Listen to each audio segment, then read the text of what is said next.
Hey, good afternoon to you. 406 here, News Talk 105.9 WMAL, where we're making sense of the news. Coming up this very hour, we talked to Scott Presler out of Pennsylvania. He's going to tell us some of the updates there on voter integrity and voter registration. Some good news to share with you with Scott ahead of this election. And then Mike Davis joins us as the left looks to meddle in the election, try and take down their political opponent through the court system.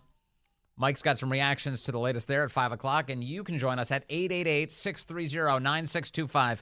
888-630-WMAL. Inside of Hamilton Hall last night, it got real for the protesters as the NYPD started coming in to arrest everyone and eject them from the building. One of the protesters, second guessed their decision to be in there in the first place, said, "Wait a second, it's finals. Can I go home?" They just barricaded us in. Oh my God. You're laughing. No way. You know, You. It's finals. Can I go home? No, sorry, sweetheart. You're the idiot who made this decision. Now you'll suffer the consequences. Eric Adams, mayor of New York, was on Morning Joe this morning, and he said, yeah, these aren't just all crazy students. There's also outsiders involved. One of the individuals' husband was arrested for and convicted for terrorism. On a federal level, once we were able to identify some of the other people, I knew that there was no way I was going to allow those children to be exploited the way they were being exploited. And many people thought that this They're all, by the way, young adults. They're not just children. was just a natural evolution of a protest. It was not. No. These were professionals that were here. And I just want to send a clear message out that there are people who are harmful and are trying to radicalize our children.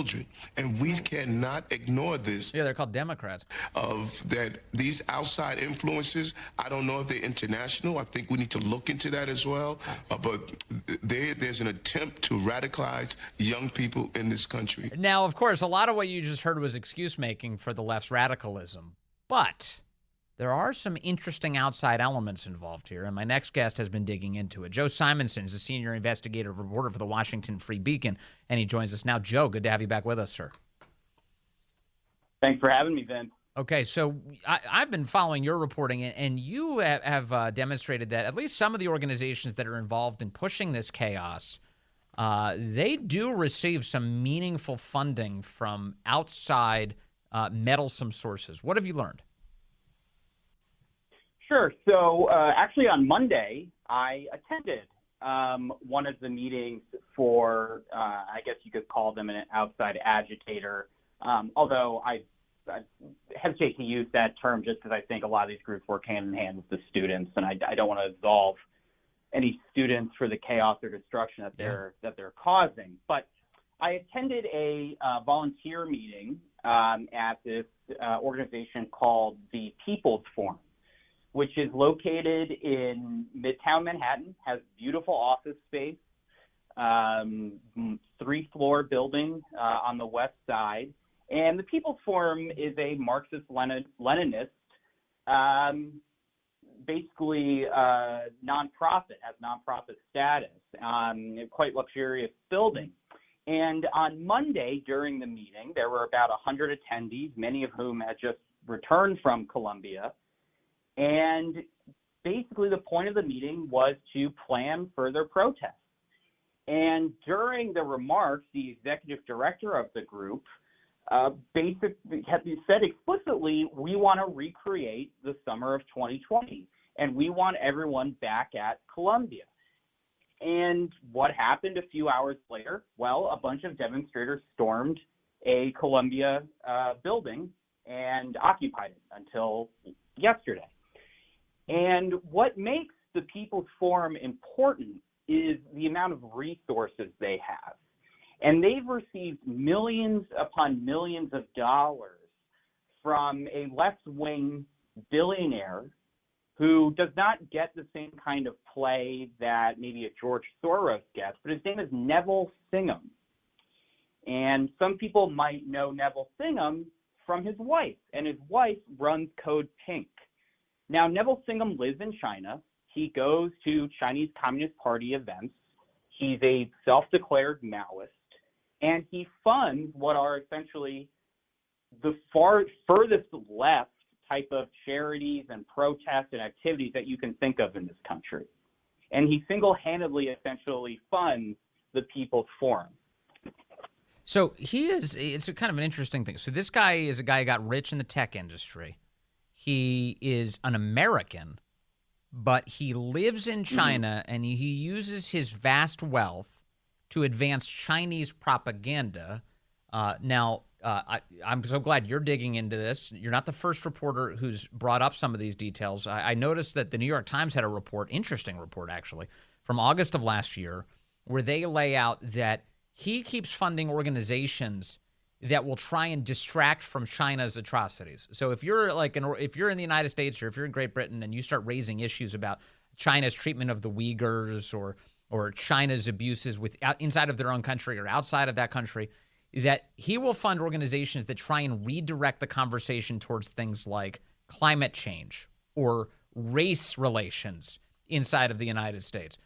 In other words, like all of these lefty causes that seem so insane that distract us from real problems, he's right there funding, advancing those, and it's to China's benefit. Do I understand this scheme correctly? Yeah, no, that's completely right. And I would even go a step further. It's not just, I mean, he does obviously fund a lot of things related to climate change that seem crazy, but he also just funds straight left-wing communist propaganda. We're talking film screenings glorifying communist terrorists. We're talking about educational classes for young people to learn about the virtues of Mao.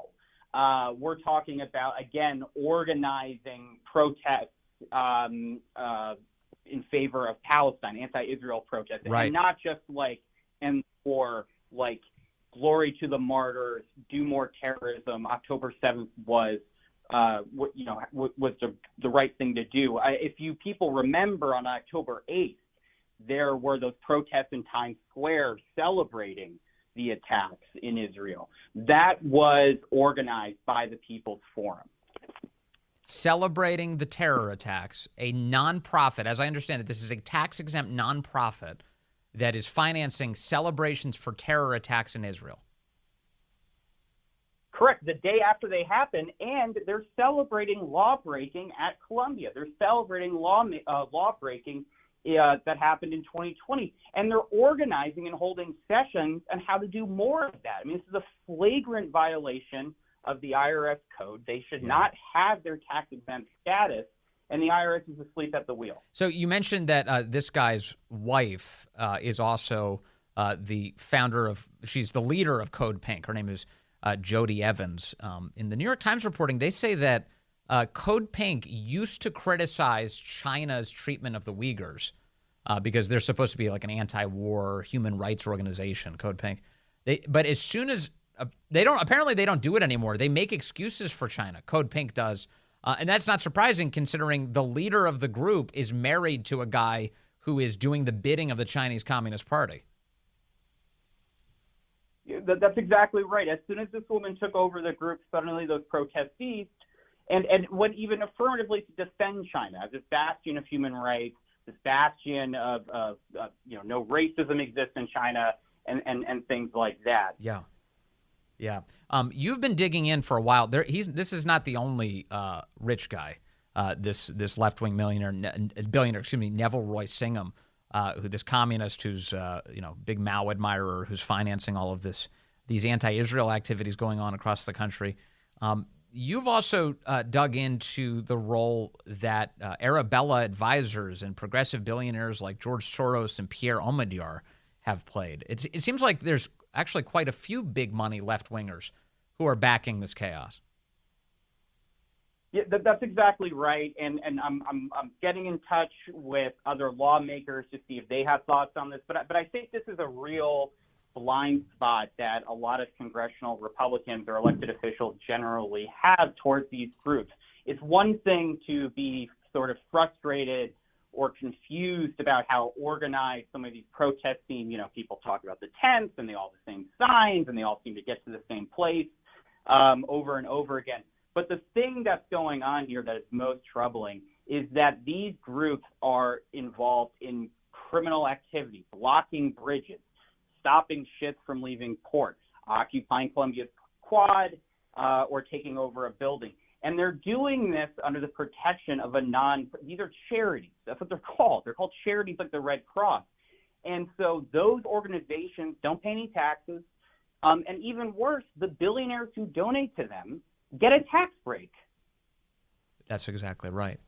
Have you seen any evidence that the FBI is investigating all of this for organized criminal conspiracy?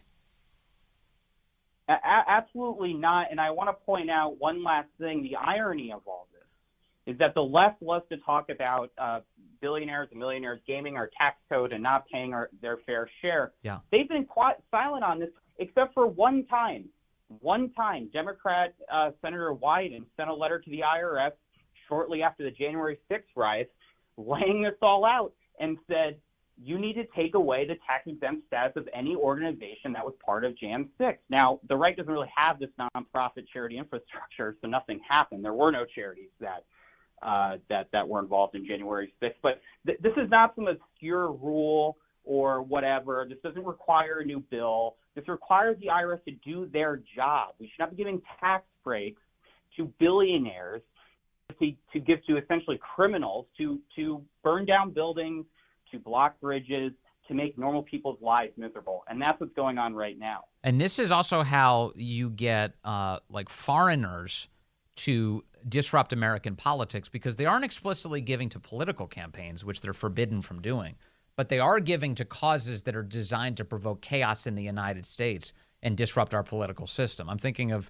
the Swiss billionaire Hans Wies, another guy who gets very little attention, but he is very disruptive to American politics and funds through these dark money organizations a tremendous number of left-wing causes. This has become the way the left operates politically. They barely need the standard election finance system. That's exactly right. And again, just to repeat myself, having charity nonprofit status is a privilege.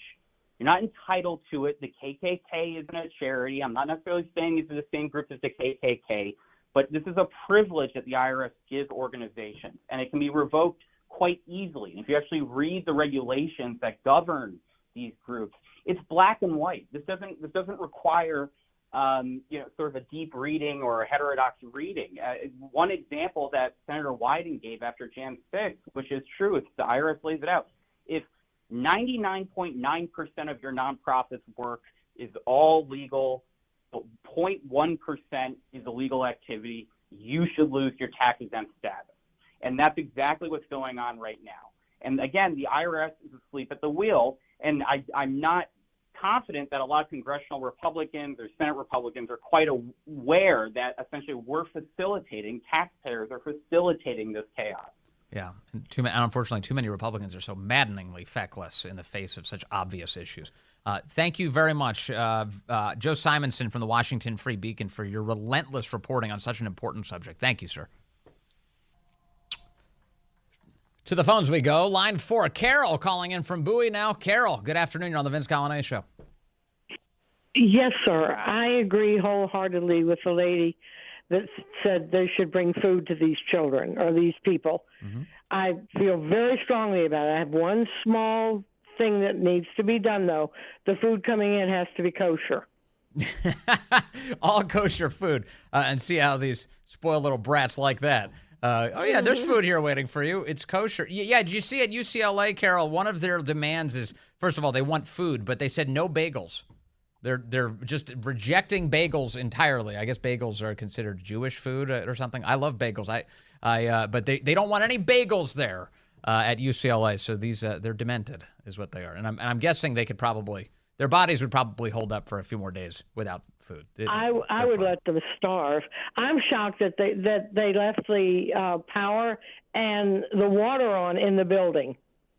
Yeah. The minute that those people infiltrated that building, the power should have gone off, and I'm sure that there's some way that they could block cell phone use. And the only time you call someone is when you open up the line to call in and say, now what do you want to do? You want to get your butt out of here or you want to stay? Yeah, that's and right. And then they say, I want to stay. You say, okay, no phones. Yeah, I guess the downside of shutting the power off is you wouldn't, like, the airflow would shut down too. And then you have to fumigate the whole building. Because imagine the smell in that place with those, even after 12 hours of those people hanging out in there. Carol, no, it's a good point. You could actually just smoke them out. You just shut off the power and the water. And the only time the lights go on is when the police coordinate. We're coming in, and now turn the lights on. Yeah. Thank you, Carol. You don't want the police slumbering. Okay, these are good ideas. All right, so Carol's got a bunch of ideas here. You saw at UCLA last night the Jewish students coming out and getting into a melee with the anti-Jewish lunatics who were out there. And there were some fireworks. The way it was described was fireworks were being launched by some of the Jewish students or people who support the Jewish students who are being treated so awfully on campus. Fireworks pointed in the direction of the anti-Israel lunatics who have taken over the campus. In fact, I think we've got some helicopter coverage of the event as they're looking down and going, "What the heck is happening?" Here's the sound of the fireworks at UCLA. Free Palestine!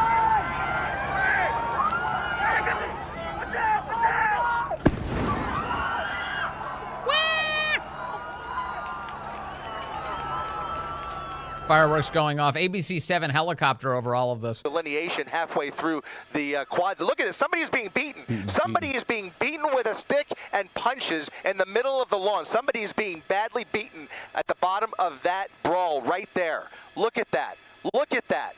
Somebody is being dragged and beaten in the front of that plywood wall. Just the plywood wall.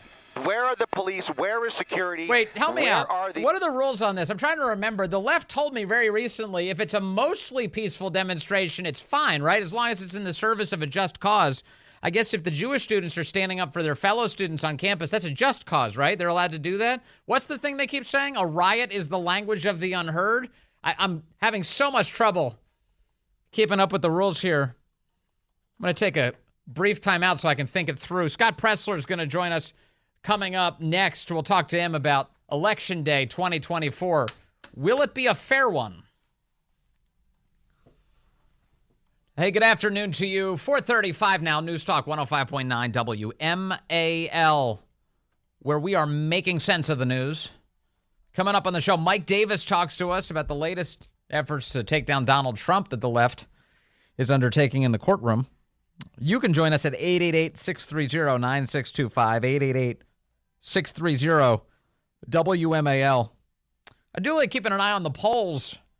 New survey out today from Morning Consult, Bloomberg News, shows that Biden is ahead in Michigan, one of the swing states, by 3 points, 43-40 to Trump. But then I start looking at the rest of the states here. You ready for some of these? These are amazing.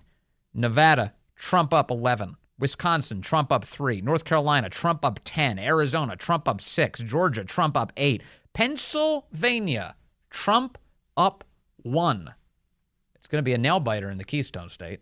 For more on that, I want to go to Scott Presler, as the founder and executive director that is, of Early Vote Action, and he's in Pennsylvania. Scott, good to talk to you, sir. Hey, thanks so much for having me back. We've got a fascinating case out of Pennsylvania this week that sounds like a good decision. A federal court, the Third Circuit Court of Appeals yesterday, declined to reconsider a previous decision which upheld a requirement that voters have to write the correct dates on mail-in ballots in the battleground state of Pennsylvania. Tell us, how important is this decision, and what does it mean for Pennsylvania?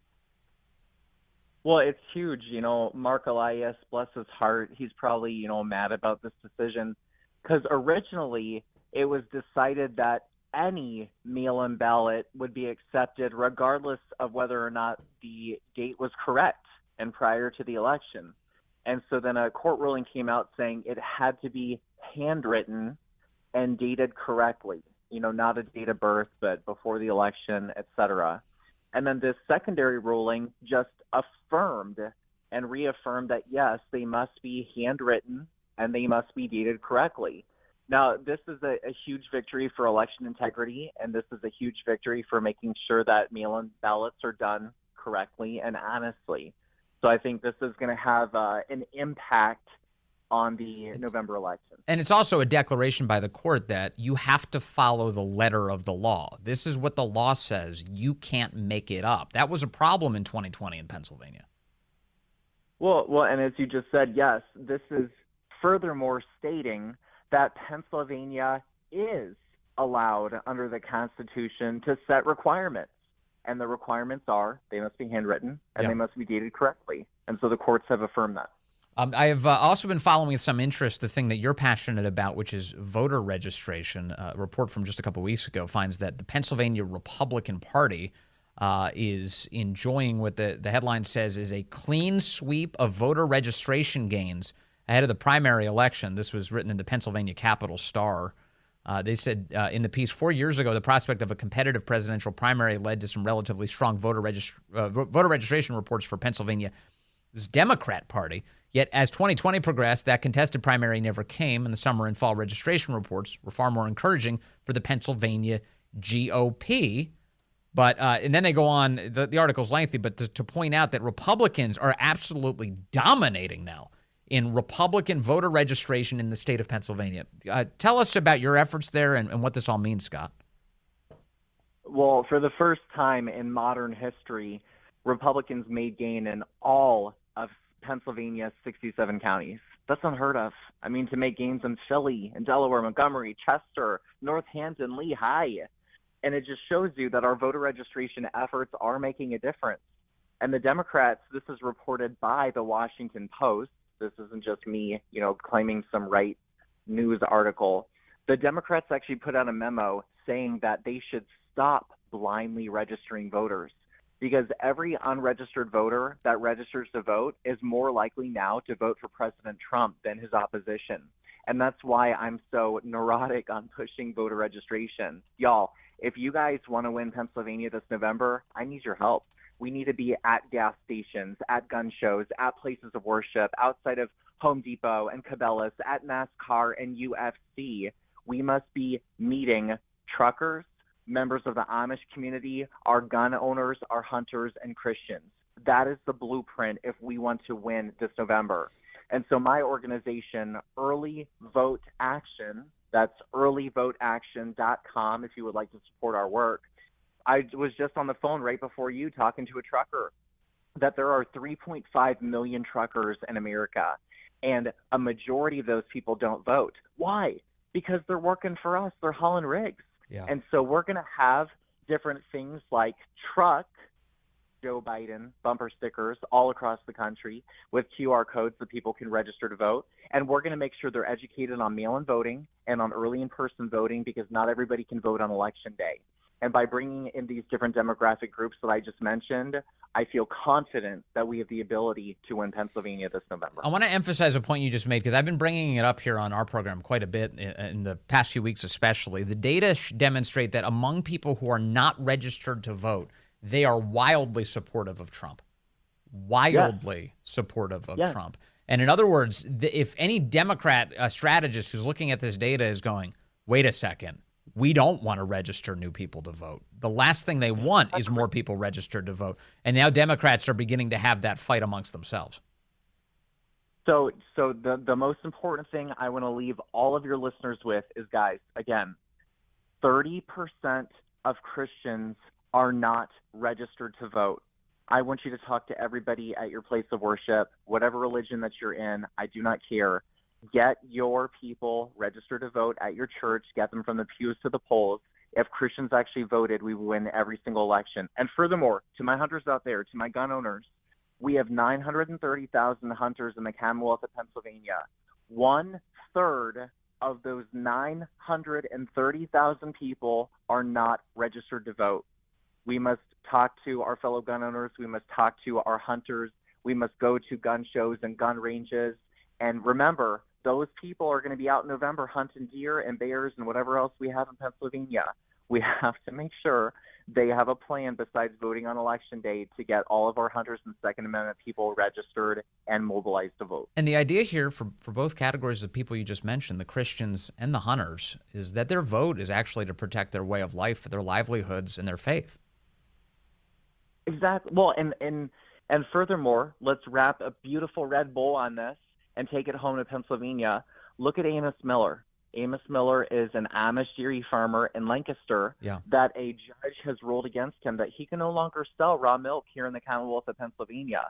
And so whether you're a hunter, whether you're a trucker and Joe Biden wants AI to replace you or electric vehicles to make life harder for you, or whether you're a gun owner and you have the Democrats cracking down on your Second Amendment life, or if you're a dairy farmer and you have the government, the Department of Agriculture cracking down on your ability to sell raw milk or to grow whatever you would like to eat and to eat and put into your body whatever you would like to. And so this November is really about protecting our way of life in the Commonwealth of Pennsylvania. Scott Presler, can you talk to me a little bit about your relationship with the Republican National Committee these days? It's under new leadership now. Ronna McDaniel has left, and it's now Michael Whatley and Laura Trump who are leading the show there. They have made some effort to demonstrate that they reached out to you. They're working with you on voter registration efforts. Has that relationship been fruitful? Can you give us a sense of what it entails? To anyone who may not have faith in the RNC, which is warranted, here's the difference. I reached out for 304 days to Chairwoman McDaniel, never once hearing from her. Within a week of RNC Chairwoman Laura Trump being elected into that office, I was at the Republican National Committee headquarters for the first time ever, meeting with Laura Trump within 7 days of her being elected. If that gives you any understanding of the difference between before hearing nothing and now, the grassroots, we finally have a seat at the table. And what does that mean in terms of voter registration, not just for Pennsylvania, but nationwide? What are you seeing put into action? Well, these ideas that I am spotlighting, look, I am happy at Early Vote Action. My organization is earlyvoteaction.com. Yeah. We welcome any support, whether that's people wanting to volunteer or contribute financially.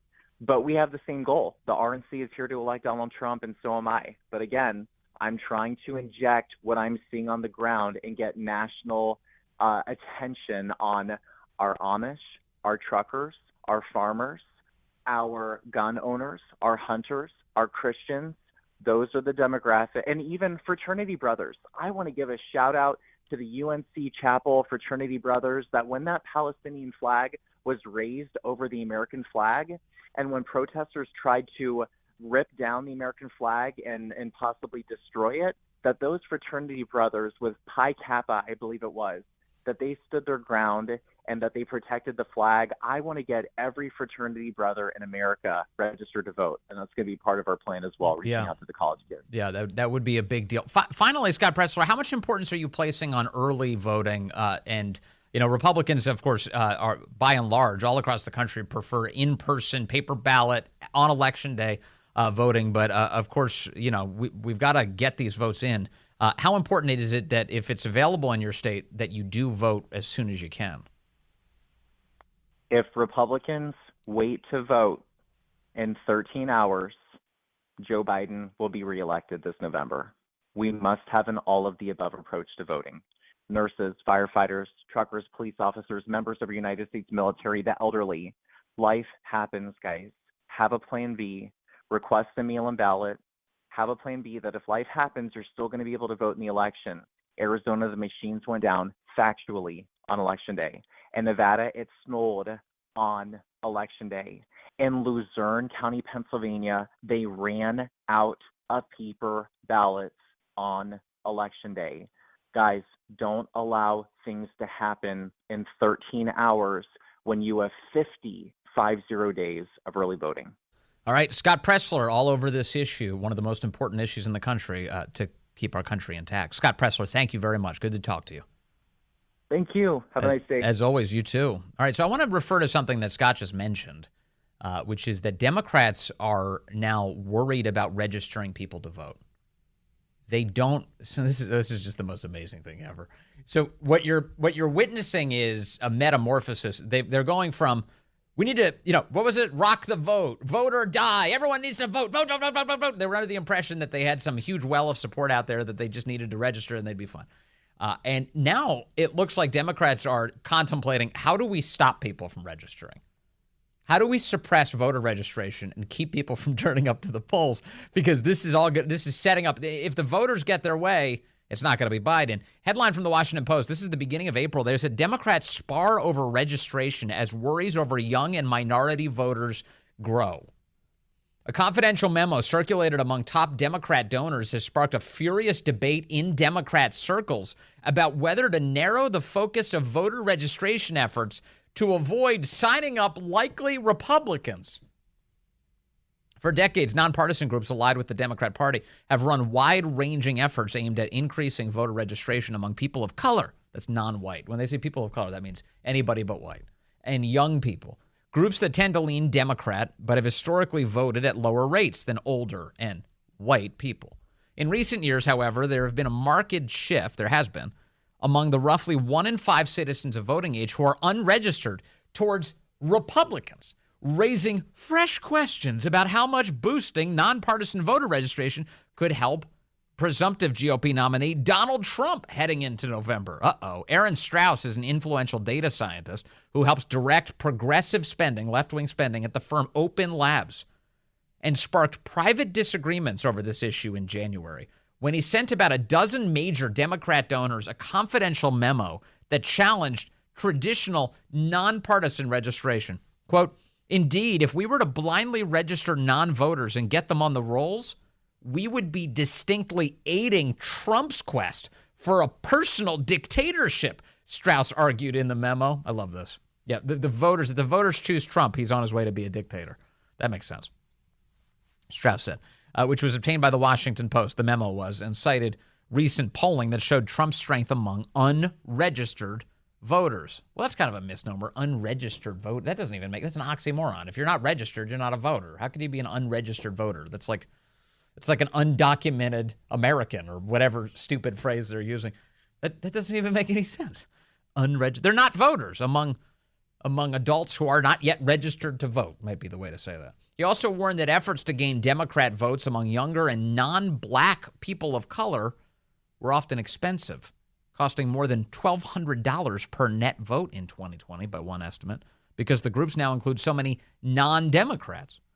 Among voters of color, he wrote that, quote, "only African-American registration is clearly a prime opportunity," adding that netting Democrat votes among black people costs approximately $575 per vote in 2020. In other words, that's how much they would have to spend to get black voters registered who would actually help them. $575 per. And they've got a lot of left-wing billionaires who want to spend all that kind of money. So what you're hearing here, the debate that's going on the left is, how do we stop people from registering to vote? And if we're gonna target people based on skin color to register them under the assumption that they're going to vote for Democrats, well, we can't target anybody else except black voters now because they're the only ones who are left with us. And by the way, even that is slipping. Black voters are rapidly fleeing Democrats now, according to so much survey data. It's by no means a majority Republican support, not yet at least, but it's moving more quickly than any of us have seen during our lifetimes. So this memo apparently suggesting that we should stop registering people, that is, Democrats should stop registering people, has been circulating widely in Democrat circles, the Washington Post reports, sparking backlash from advocates of broader registration efforts among minority groups, which historically join the voter rolls at lower rates than white people. Democrats since the 1960s, they insist, including President Biden in an early executive order, have made eliminating disparities in voter registration a policy goal. Okay, this goes to, remember what I was talking about, that executive order. We've been talking about this, the election meddling done by the Biden administration. In the first month of his administration, Biden puts out an executive order saying every agency of the federal government needs to be involved in voter registration. What happened to that? Now, there's a couple of theories. One is that they're still doing it as quietly as possible, meddling in the election, out of your sight, hoping that the people who are most connected to the federal government or most dependent on it are Democrat voters, because they would prefer to grow and maintain the size of government. And so that they're meddling in the election with tax dollars to sign up Democrats. There's another theory, though, found here, which is this was a mistake. that registering people to vote meant more support for Trump, and that Biden and company are now regretting their decision to use taxpayer money to register voters. They didn't realize how much this was going to blow up in their face. Kind of fascinating. But the voter suppression effort continues among Democrats. They're famous for this. They always try and block people who are going to vote against Democrats from even going to the polls. Black people experienced that a century ago. That's pretty par for the course for these Democrats. You know that fundraiser going on for the frat boys in the UNC Chapel Hill who defended the American flag, kept it from touching the ground, were being pelted with rocks and water and probably human waste, defending Old Glory? When we started the show, they were at around $70,000 raised for the Rager America's trying to throw that frat. They're now at over $108,000. I just gave them a couple bucks myself. I'm very excited for these guys. God bless them. Coming up, Mike Davis is going to be with us. He'll tell us all about the attacks on America, this time aimed at Donald Trump and the people who would vote for him.